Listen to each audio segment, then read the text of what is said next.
বন্ধুসকল, আজি আপোনালোকলৈ ঘৰত এলাগী হৈ এটা চুকত পৰি থকা মাইক্ৰ'ৱেভ অভেনৰ দ্বাৰা কেনেকৈনো কেক প্ৰস্তুত কৰিব পাৰি মই সেই ৰেচিপিটো লৈ আহিলোঁ। স্পঞ্জৰ দৰে কোমল এই কেকটো বনাওঁতে কি কি সামগ্ৰী লগা হৈছে ইয়াত মই লিখি দিছোঁ, আপোনালোকে তাৰ পৰা চাই বনাব পাৰিব। এতিয়া আহকচোন কেকৰ ৰেচিপিটোত চকু ফুৰাওঁ। পাত্ৰ এটাত কণী 3টা ভাঙি ল'ব।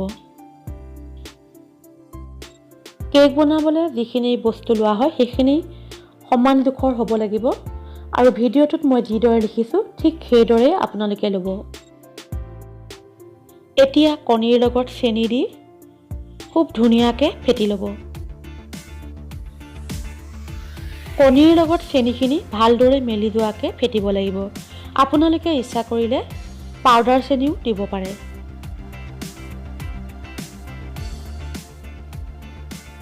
এতিয়া সামান্য নিমখ দিব। তাৰপিছত ৰিফাইন অইল 4/3 দি আকৌ ভালদৰে ফেটিব। কণী, চেনি আৰু ৰিফাইন অইলখিনি বৰ ধুনীয়াকৈ মিলি গৈছে। এতিয়া পাত্ৰটো একাষে থৈ দিয়ক। এতিয়া মেজাৰিং কাপেৰে 1 কাপ ময়দা আৰু 1 চাহ চামুচ বেকিং পাউডাৰ লৈ চালনীৰে ভালদৰে চালি ল'ব। এনেদৰে চালি ল'লে বেকিং পাউডাৰখিনি ময়দাৰ লগত বৰ ধুনীয়াকৈ মিলি যায়।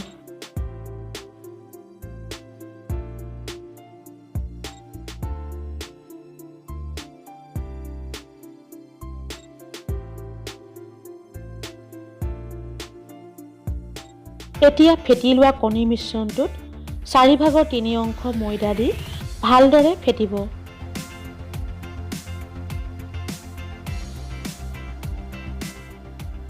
ময়দাখিনি একেবাৰতে কেতিয়াও দিব নালাগে, প্ৰয়োজন হ'লে পিছত লাহে লাহে দি ফেটিলেই হয়।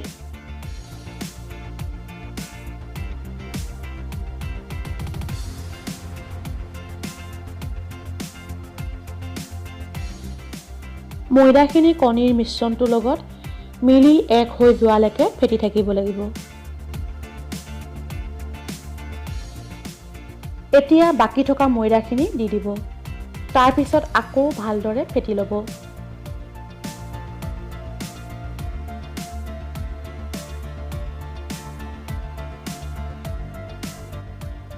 এতিয়া বাকী থকা ৰিফাইন তেলখিনি দি আকৌ এবাৰ ভালদৰে ফেটিব লাগিব।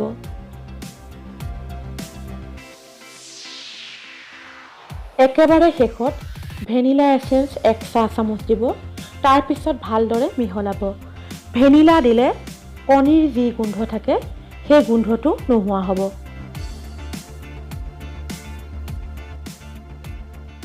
এতিয়া এলুমিনিয়ামৰ কেক টিন এটাত সামান্য ৰিফাইন তেল দি ব্ৰাছেৰে ভালদৰে মিহলাই দিয়ক। কেক টিনটোত ৰিফাইন তেলখিনি চাৰিওফালে যেতিয়া মিহলাই হ'ব তেতিয়া সামান্য ময়দা কেক টিনটোৰ ওপৰত ঢালি দিব। তাৰপিছত ভিডিঅ'টোত দেখুওৱাৰ দৰে ময়দাখিনি এনেকৈ লুটিয়াই দিলে চাৰিওফালে তেলত লাগি ধৰিব আৰু ওপৰিল যিখিনি ময়দা থাকিব সেইখিনি পেলাই দিব। কেক টিনটো লুটিয়াই দিলে ময়দা অলপো নপৰিলে গম পাব যে ধুনীয়াকৈ মিলি গৈছে। এতিয়া ফেটি থোৱা কণী আৰু ময়দাৰ মিশ্ৰণটো কেক টিনটোৰ ওপৰত ঢালি দিয়ক।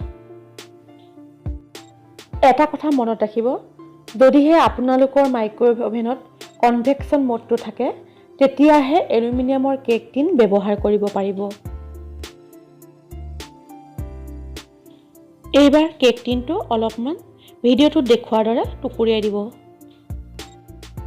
এতিয়া মাইক্ৰ'ৱেভ অভেনটো কনভেকশ্যন মোডত 180 ডিগ্ৰীত প্ৰিহিট কৰি ল'ব। মাইক্ৰ'ৱেভ অভেনটো যেতিয়া প্ৰিহিট হ'ব তেতিয়া এলাৰ্ম বজাই আপোনাক প্ৰিহিট হৈছে সেইটো বুজাই দিব। তাৰপিছত কেক টিনটো মাইক্ৰ'ৱেভ অভেনৰ ভিতৰত ভৰাই দৰ্জাখন মাৰি দিব।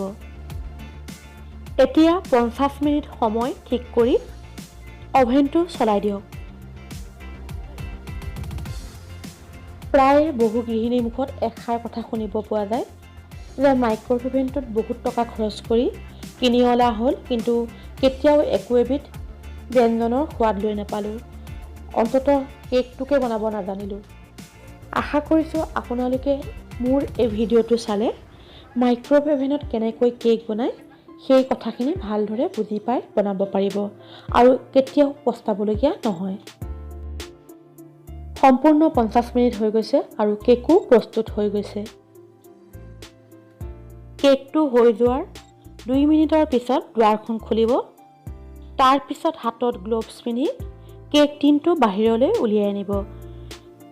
কেক টিনটো খালী হাতেৰে কেতিয়াও নুচুব, নহ'লে পৰিব। এতিয়া ভিডিঅ'টোত দেখুৱাৰ দৰে কেকৰ টিনটোৰ ছাইডত চুৰিয়ে এনেকৈ আগ মাৰি দিব। তাৰপিছত প্লেটখনত লুটিয়াই দিলে কেকটো ধুনীয়াকৈ ওলাই আহিব।